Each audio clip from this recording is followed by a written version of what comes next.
दीपावली की शुभकामना है और परमात्मा से प्रार्थना है कि आप धन धान्य से संपन्न हो।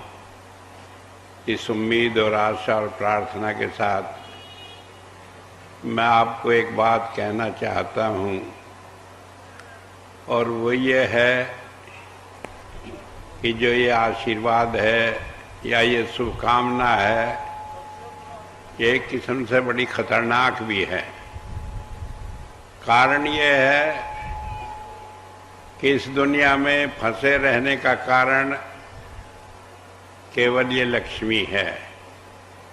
क्योंकि कहा है कि हम इस संसार में क्यों फंसे हैं?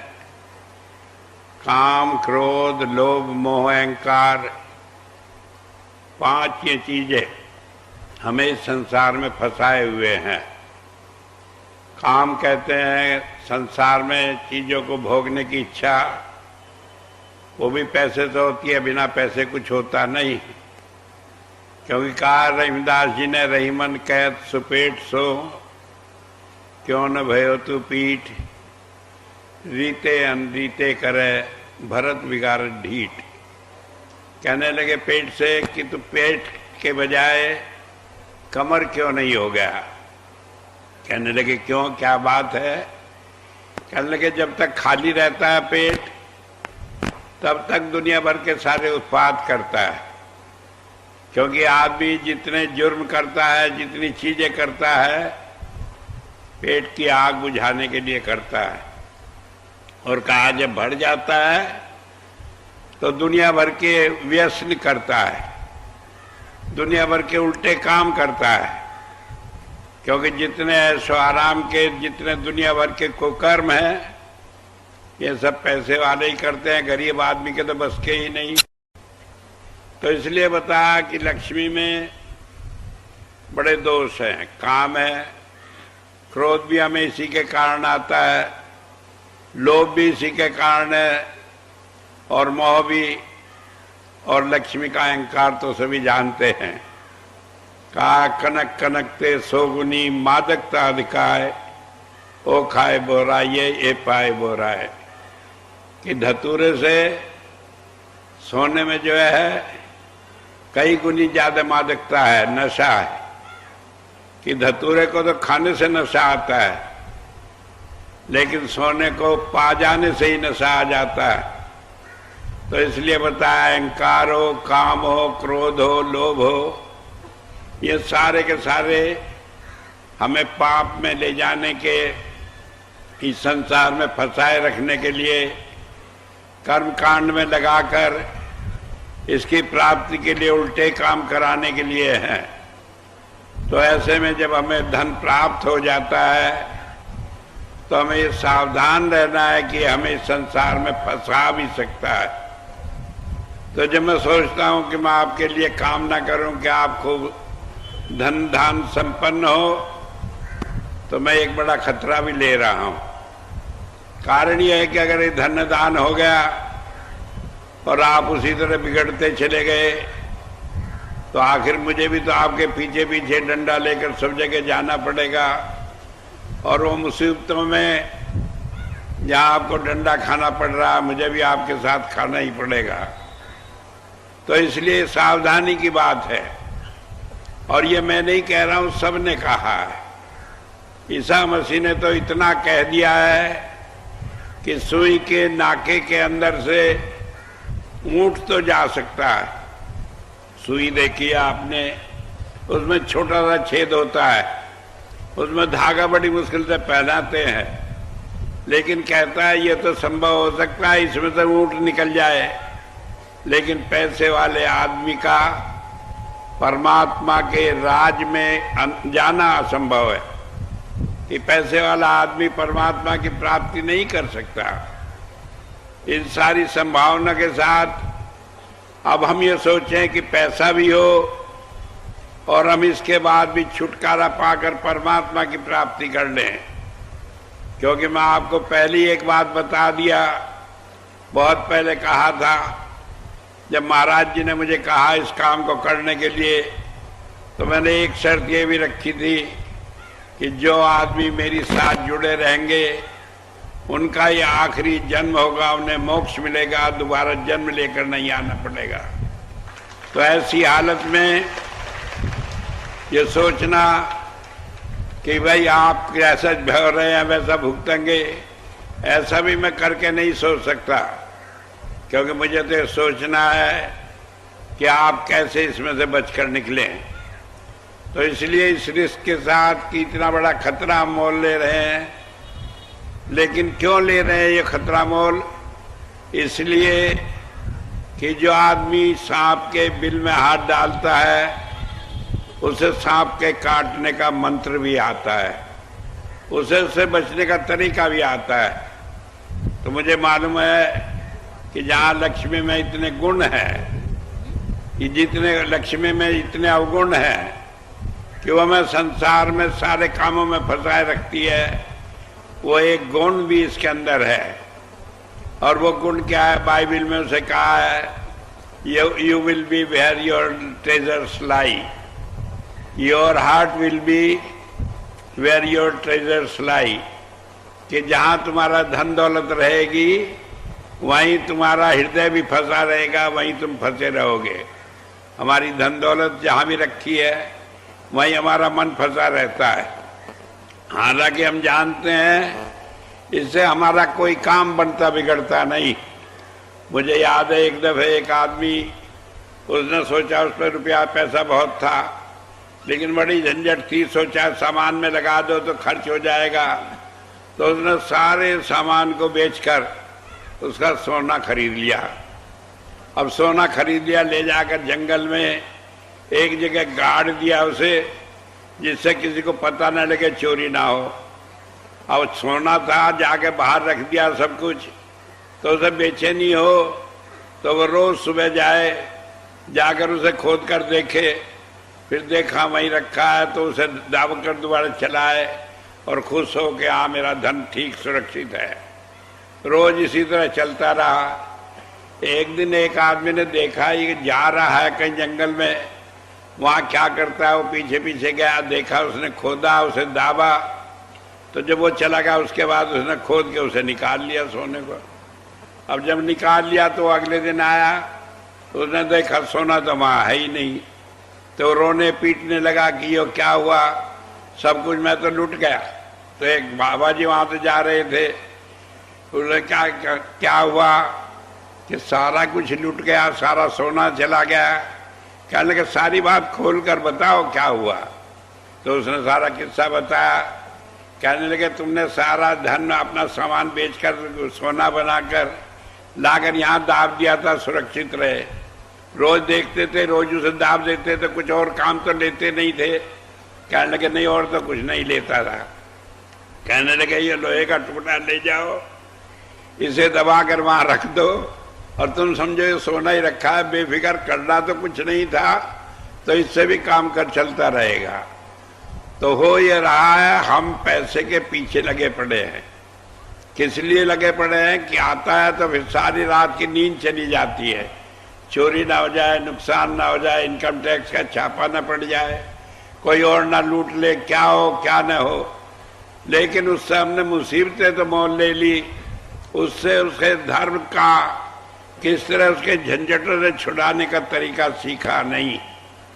छुड़ाने का तरीका सीखने का क्या था कि हम उसे परमात्मा के काम में कहीं खर्च करते, हम परमात्मा के राज में उसे रख देते, जिससे जहाँ हमारा धन होगा वहीं हमारा मन भी होगा। जब हम अपना खर्च वहाँ कर देंगे तो उसका आसान तरीका है कि फिर हमारा मन भी वही रहेगा, कहीं जाएगा नहीं। ये मन ही हमें खींच कर ले जाता है, यही संसार में फंसाता है। तो इसलिए अब इसका आसान तरीका संतों ने निकाला। कहने लगे इसमें से सेवा निकालो। अब सेवा निकालने की भी कोई तादाद नहीं है।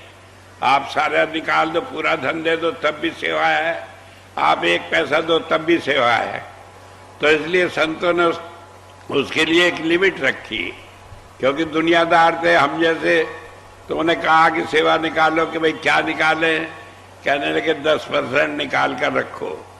ये धर्म पुस्तकों में आता है, बाइबल में तो बड़ा खोलकर बयान किया कि अपनी आमदनी का जो भी आता है उसका 10% निकाल दो, और जो तुम्हारे पास संपत्ति है, कहीं से आए, धन आए, कुछ आए, उसका भी निकालो 10%। ये नहीं कि भाई अपना कमाई हुई उसमें सारे खर्चे निकाल कर फिर निकाल लिए, और निकालने का भी फिर यह है कि निकाले कम सोचा ज्यादा, क्योंकि हमें फिर ये नहीं सोचना इसका क्या फल मिलेगा, क्योंकि वो तो फिर अपने आप मिलेगा, उसे आपको सोचने की जरूरत नहीं।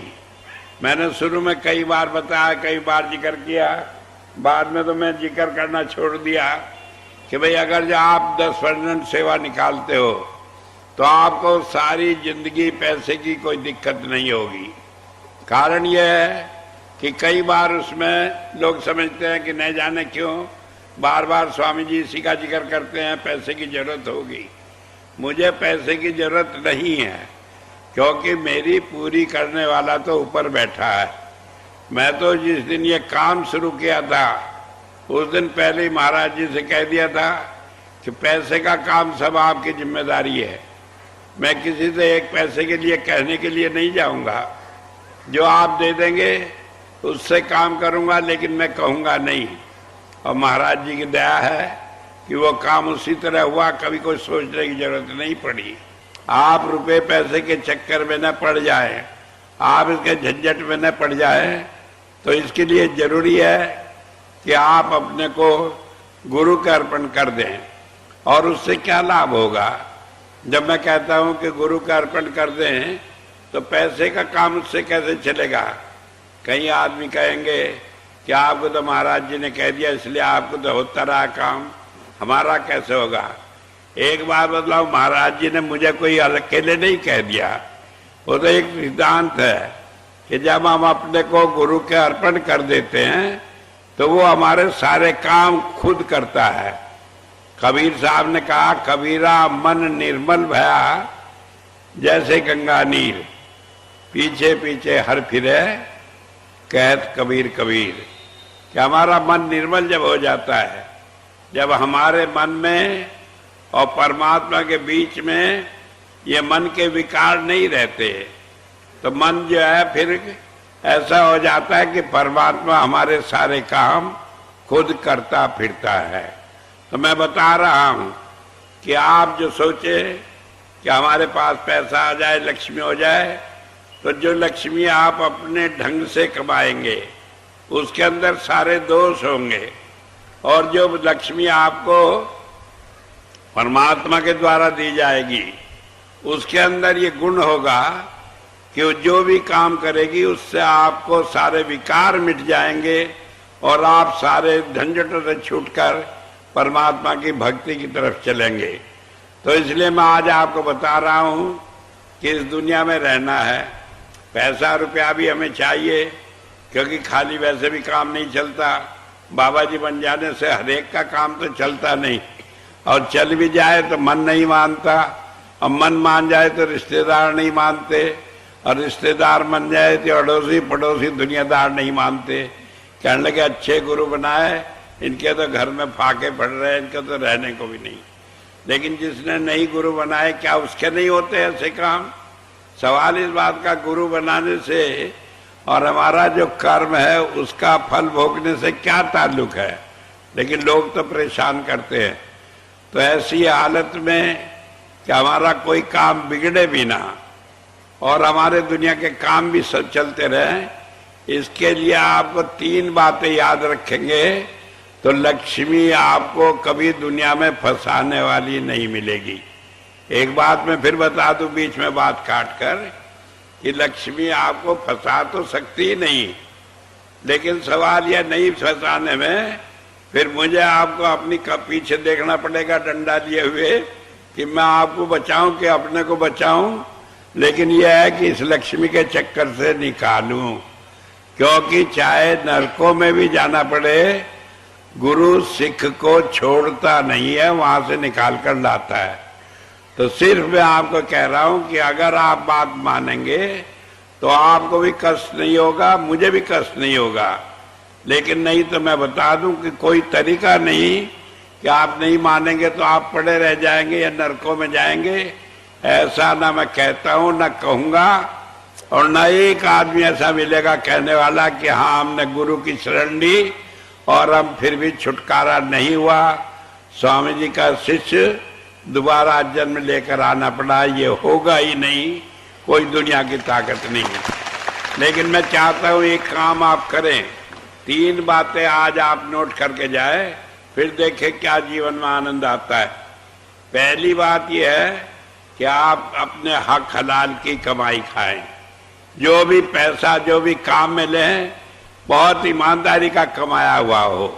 ईमानदारी का कमाया हुआ क्या हो ये आप समझ ले कि जैसे जो सरकारी नौकरी करते हैं, किसी के यहाँ काम करते हैं, तो जो वहाँ पर 8 घंटे का, जितने दिन का, जितने टाइम का काम हो, उतने टाइम बड़ी ईमानदारी और मेहनत से काम करें। आजकल तो हालत ये हो रहा है, दफ्तर में जाओ, टाइम होगा 9 बजे, तो आने वाला आएगा 10 बजे 11 बजे, फिर आकर इधर उधर बैठा, फिर कहेगा चाय पी लो, थोड़ी देर जाएगा चाय पिएगा, फिर आगे बैठेगा, फिर कोई काम वाला आएगा, कह लगे रुक जाओ अभी चलेंगे चाय पिएंगे, क्योंकि उसके साथ जाके चाय पिएगा। घंटा को काम नहीं करता, क्योंकि हमारे सारे कैरेक्टर में किसी ने ये बात देने की कोशिश ही नहीं की सिवाय संतों के कि हम अपनी मेहनत के हक हलाल की कमाई खाएं। जब हम अपने हक हलाल की कमाई खाएंगे तो आप जो भी काम उससे करेंगे वो आपको आगे बढ़कर भजन भी बनाएगा, आनंद भी देगा, दुखों से छुटकारा भी देगा। तो एक बात ये ध्यान रखें कि अपने हक हलाल की कमाई खाएं, उसको कभी भूले नहीं। और दूसरी बात ये है, मैं आपको बताऊं कि अपनी जरूरतें कम रखो। जरूरतें इसलिए कम रखनी है जिससे कि आपको उल्टे काम करके और उससे कर्मों का बढ़ावा न मिलता रहे। अब कहेंगे जरूरत क्या कम रखे हैं? जरूरत आप अगर देखें तो हजारों चीजें ऐसी हैं जो आप कम कर सकते हैं। मैं आपको एक उदाहरण देकर समझाता हूँ।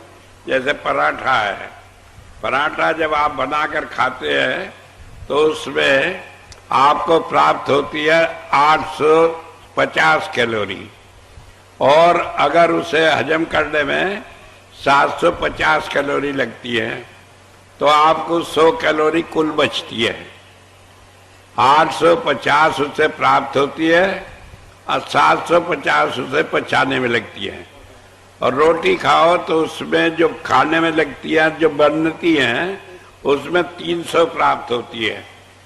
तो अगर ये एक रोटी खाओ तो 300 कैलोरी आपको मिलेगी, और अगर ये एक पराठा खाया तो उसमें मेहनत भी ज्यादा लगेगी, खर्चा भी ज्यादा होगा, कैलोरी का 100 प्राप्त होगी। तो जैसे ऐसा हुआ कि आपने 900 रुपये कमाने के लिए 800 तो खर्च कर दिए, बचे आपको 100, और कहीं आपको 300 कमाए और 50 खर्च हुए, 250 बचे, तो कौन सी चीज अच्छी होगी जिसमें ज्यादा बचत रहे? तो इसलिए अपनी जरूरतें कम रखो। उसमें बहुत सारी चीजें ऐसी है, अगर आप देखें एक बार ध्यान करके कि क्या चीजें कम कर सकते हैं, तो आप देखेंगे आपके जीवन में हजारों चीजें हैं जो आप कम कर सकते हैं। मैं आपको आज अपने मन की बात बताऊं, राज है जिंदगी के जो मैं आज तक किसी से खोला ही नहीं, आज पहली दफा खोलने जा रहा हूं। जब मैंने 1975 में तय किया कि महाराज जी का या मिशन का काम करना है, तो सवाल यह हुआ कि भाई बड़ा लोग बदनाम होते हैं, जहां देखो संत महात्मा इतना रुपया खा गया, यो कर दिया वो कर दिया। तो मैंने कहा इससे बचने का क्या तरीका? कहने लगा अपनी आवश्यकता कम करो। तो मैं बैठकर लिस्ट बनाने लगा और मैंने निकाला कि 72 चीजें मैं कम करूंगा। पहली बात मैंने कहा कि मैं ऊनी कपड़ा कोई नहीं पहनूंगा, एक कुर्ता कमीज और पजामा पहनूंगा, और इसी तरह से और दुनिया भर का ना रंगीन पहनूंगा, क्योंकि रंगीन पहने तो कोई कहता है ये अच्छा लगे इस रंग का लो, वो अच्छा लगे उसका लगो। 50 तरह के कपड़े घर में हैं। किसी लिए सफेद है तो सफेद है, एक नहीं दो, दो नहीं 3 बनवा लो। आखिर सफेद है तो किसी को क्या पता लगेगा कि वही रोज पहनता है। तो इस तरह से अपनी आवश्यकता, लेकिन उसमें कपड़ा पहनने में, शरीर की रक्षा करने में, समाज में चलने फिरने में कोई फर्क नहीं पड़ता। खाली अपना मन का फर्क है, कह लगे कि ये तो बिल्कुल सादा है। सादे में क्या बुराई है? तो इसी तरह जब मैंने कहा मैं पहले नौकरी में था तो नौकरी में अच्छे ढंग से रहना पड़ता था, जाना पड़ता था। जब मैंने कहा कि भाई अब तो संन्यास ले लिया, क्या हुआ? तो मैंने कपड़े का जूता पहनना शुरू किया और वो 5 रुपए का आता था। चमड़े का उन दिनों आता 50, 60, 70 रुपए का, लेकिन उसके साथ ये होती कि पॉलिश करो उसे रोजाना और कपड़े में बेफिक्री कुछ नहीं करना। तो एक ले लेना, साल 2 साल जब तक चल रहा तो उसी को पहनना। तो जब तक रहा उसी को पहनता रहा। लेकिन आज 37 सालों के मैंने कभी ऐसा जूता नहीं पहना जिसमें पॉलिश करनी पड़े। क्यों? काम बढ़ेगा, फायदा क्या जूते का? काम कुछ ऐसा है कि यूं मालूम पड़ता है कि काम था रक्षा करना और हमें ही उसके घंटों को उसकी रक्षा करने के लिए लगे रहना पड़ा। इसी तरह बहुत सारी आवश्यकताएं हैं।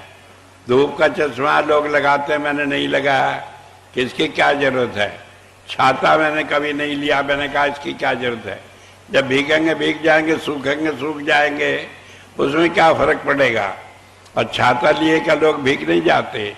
इस तरह से पूरा करके एक एक चीजें निकाल कर मैंने 72 चीजें कम की और उससे इतना सुख रहा कि कभी यह सवाल ही नहीं हुआ कि मुझे कोई कहे कि इनकी फजूल खर्ची है, और कोई कहे मुझे तो है कि मैं जानता हूं कि इससे सादा कोई रह ही नहीं सकता। क्योंकि मुझे याद है जब मैं बचपन में था कभी कभी सोचा करता था, मैंने बताया कि कई बार मैं लेटा रहता था तो ऐसा लगता था जैसे हवा में उड़ रहा हूं। बहुत घंटों घंटों तक सोचता रहता, देखता रहता, आनंद आता। तो एक बार ऐसे ही हुआ, मुझे लगता है कि मेरी परमात्मा से रूबरू बात हुई, आमने सामने बात हुई, या मैं प्रार्थना की। मैंने कहा परमात्मा मुझे इतना गरीब बनाना कि मैं हाथ पे रख कर खाऊं, बर्तन भी ना हो, मुझे किसी चीज की जरूरत नहीं, मैं खुश रहूंगा। लेकिन इतना रईस भी बनाना कि दुनिया का कोई आदमी कुछ मांगने आए तो मुझे देने में कंजूसी ना हो, लेकिन अपने लिए नहीं। और सारी जिंदगी मैंने यही रखा। आज भी मेरे पास अपना बैंक बैलेंस 1 पैसा नहीं है। अगर कहीं है कोई पैसा तो वो भी मिशन का है, आश्रम का है, और उसमें कोई भी दूसरे को सौंपा हुआ है कि वो उसे निकाल कर खर्च कर दे, रख दे, कुछ कर दे। लेकिन मेरा व्यक्तिगत कुछ नहीं है। अपने परिवार में मैंने सबसे कह दिया कोई मतलब नहीं। एक लड़की थी, उसे देकर उसका हिसाब पहले ही करके लिखवा के ले लिया कि मेरी किसी चीज से उसका कोई ताल्लुक नहीं है, ये सब मिशन की है। और मैं आज भी ये खुश हूं कि चाहे कहीं भी कुछ हो वो सब आश्रम का है, मेरा कुछ नहीं है। तो इस तरह से बेफिक्री हो जाने, छूटे है, कुछ डर नहीं लगता कहाँ है क्या है। अगर कोई चीज है भी मेरे नाम में तो वो सब मिशन की है, क्योंकि मुझे जरूरत है, किसी चीज की जरूरत नहीं। तो इसलिए मैं बताऊं, आप भी अपने को इस तरह से बहुत सारी चीजों से आजाद कर सकते हैं। खाने में है, कई चीजें ऐसी हैं बड़ी सस्ती हैं, अच्छी हैं, लेकिन हम उन्हें सस्ती समझकर नहीं खाते। हम शान समझते हैं कि कीमती चीजें खाएं, लेकिन ताकत में वो अच्छी नहीं होती। तो आप अपने में विचार करें तो एक एक चीजें जो फालतू खर्चा है उससे आपकी जरूरतें कम हो जाएंगी। किसी ने कहा है कि जिसकी जरूरतें कम हैं उसका जमीर साबुत है, उसका ईमान जमीर में दम है, उसका ईमान जो है वो साबुत है। कारण यह है कि फिर हमें इस दुनिया में जो भ्रष्ट करता है वो हमारी आवश्यकताएं करती है। तो एक बात मैंने बताई कि आप अपनी आवश्यकताएं कम रखें। दूसरी चीज मैं आपको बता रहा हूं कि आप कोई भी काम करना हो तो जो काम करते हैं, जो खर्च करते हैं, अगर उसमें अपने मन से कुछ जोड़ते हैं तो हम कोई चीज कर लें। मान लीजिए खाना है हमारे सामने आया, हम उसमें 4 चीज में मांग कर और जोड़ ली, तो वो उस वक्त हमने जो मांगी तो एक कर्म किया जो हमें भोगना पड़ेगा। अब जब हम इस तरह एडिशन करते रहेंगे तो इनका छुटकारा कैसे होगा? तो फिर यही होगा कि जब आखिरी वक्त होगा तो नाद के सारे खींचकर ऊपर ले जाना पड़ेगा। तो इससे यह है कि हम उनसे अभी छुटे रहे कि भाई जो मिल गई ठीक है, अपनी तरफ से कुछ कहना ही नहीं, पेट भरना भरेगा तो काहे को परेशान होना कि 10 चीजें उसमें सोचो क्या हो। कई बार जब मैं गृहस्थ में था तब भी ऐसा ही था, मैं कभी किसी चीज को मांग कर नहीं लेता था। पत्नी कहा करती क्या बना लो, मैंने कहा जो बना दोगी वो खा लूंगा। कई बार झगड़ा होता रहता।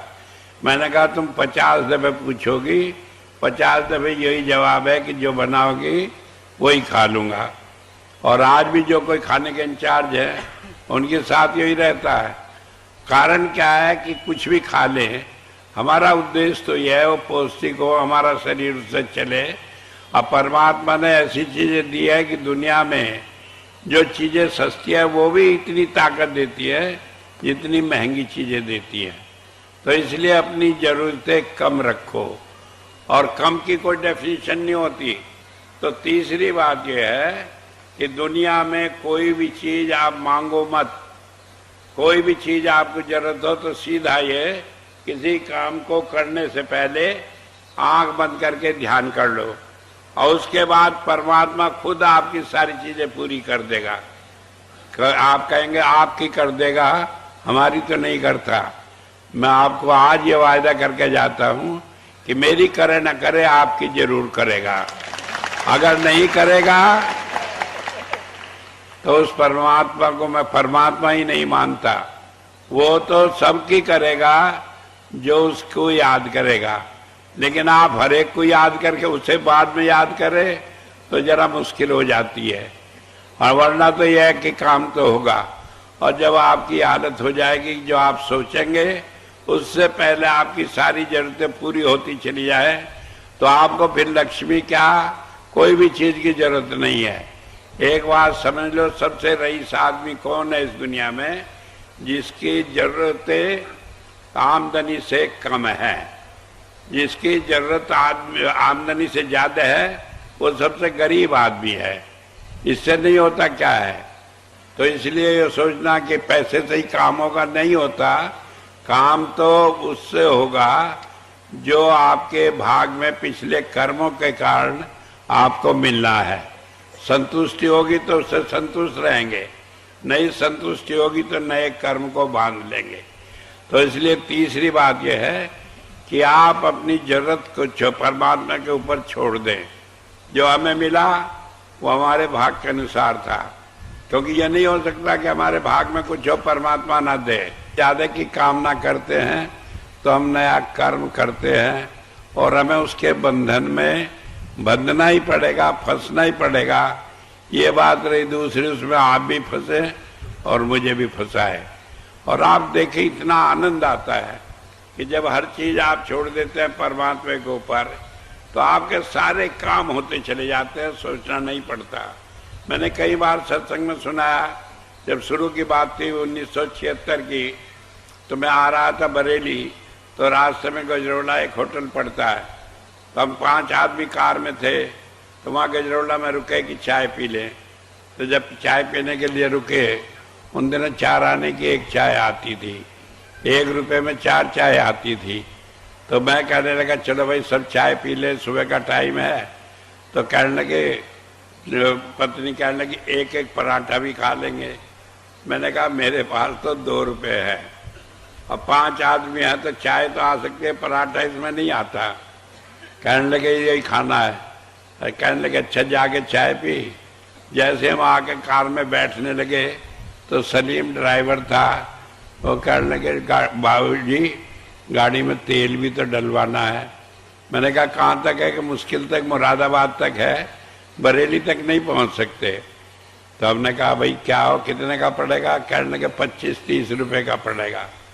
मैंने कहा अच्छा। तो मैं आकर गाड़ी में बैठा तो ड्राइवर अपनी तरफ से घूम के आया अपनी सीट पर बैठने को। एक औरत आई, उसने अपनी गाड़ी हमारी गाड़ी के बिल्कुल पास ला खड़ी करी। कहने लगे स्वामी जी हैं? कहने लगे आप कौन हैं? कहने लगे मैं बहजोई ग्लास वर्क्स की मैनेजिंग डायरेक्टर हूँ। जरा उनसे मिलना है। आई मेरी तरफ, पैर छुए, कहने लगे मेरी मजबूरी है, हमारे यहाँ मीटिंग है, तो मैं आपके यहाँ सत्संग में तो नहीं आ सकूंगी, लेकिन आप सेवा ले लें। मैंने कहा भाई हम ऐसे सेवा नहीं लेते, हालांकि अंदर से मन तो कर रहा था ले लो पैसे की जरूरत, लेकिन हमने कहा नहीं लेते कि भाई जिसके भरोसे मैं उसका भी तो यकीन करो। कहने लगे मैं आपसे हाथ जोड़ती हूँ, मेरी मीटिंग है नहीं, मैं जरूर आती, सेवा तो आप ले लें। और उन्हें निकाल के 51 रुपये दिए और हमने 30 रुपये का तेल डलवाया और 20 रुपये फिर भी बच गए। बात इतनी है कि आपको भरोसा करना पड़ता है, लेकिन अगर आपका भरोसा नहीं है तो परमात्मा ऐसे नहीं करता, क्योंकि जानता है कि ऐसे दिए चले गए तो इसकी मांग बढ़ती चली जाएगी, क्योंकि आदमी तो लालची है, इसका स्वभाव लालच का है। और अगर जानता है कि ये भरोसा रखेगा तो फिर जरूरत से आगे इसकी बात नहीं होगी, संतुष्ट भी होगा। और जो आदमी संतुष्ट नहीं होता वो नष्ट हो जाता है। जो आदमी संतुष्ट होता है वो सब कुछ प्राप्त कर लेता है। तो मैं आपको जहाँ ये कामना करता हूँ कि आज का दिन आपके लिए शुभ हो और आपको लक्ष्मी की प्राप्ति हो, धन वैभव प्राप्त हो, वहाँ आप लोभी भी ना बने और गुरु पर भरोसा रखें। और इस भरोसे के साथ मैं आपको विश्वास दिलाता हूँ, आपकी कोई जरूरत रुकेगी नहीं, आपके सारे काम बनेंगे। लेकिन अगर आप उन कामों को बढ़ाते चले जाएंगे तो थोड़ा कष्ट आपको, थोड़ा मुझे भी होगा। इस बात के साथ आखिर में आज बात कहता हूँ कि परमात्मा आपको हर तरह से सुख रखे, धन दौलत मिले और आप समृद्ध हों और आध्यात्मिक रूप से समृद्ध हों। इतनी बात कहकर ही मैं आपको आज अपना सौभाग्य समझता हूँ कि एक बार फिर मौका मिला मैं आपसे बात कर सका, क्योंकि कारण है कुछ उम्र और कुछ बुढ़ापा और बीमारी। इस कारण कई दफे मन करता है आपसे बैठकर बात करूं, लेकिन कर नहीं पाता। लेकिन चलो आज तो हुई और इसके लिए आपका धन्यवाद। और बहुत धन्यवाद के साथ आपको याद दिला दूं कि मेरा मन करता है कि आप खुश रहें और आखिर में मोक्ष प्राप्त करें। इस तरह की सारी दुनिया देखे कि गुरु के शिष्य को गुरु कैसे मोक्ष दिलाता है और दुनिया जाने संत मत क्या होता है। धन्यवाद।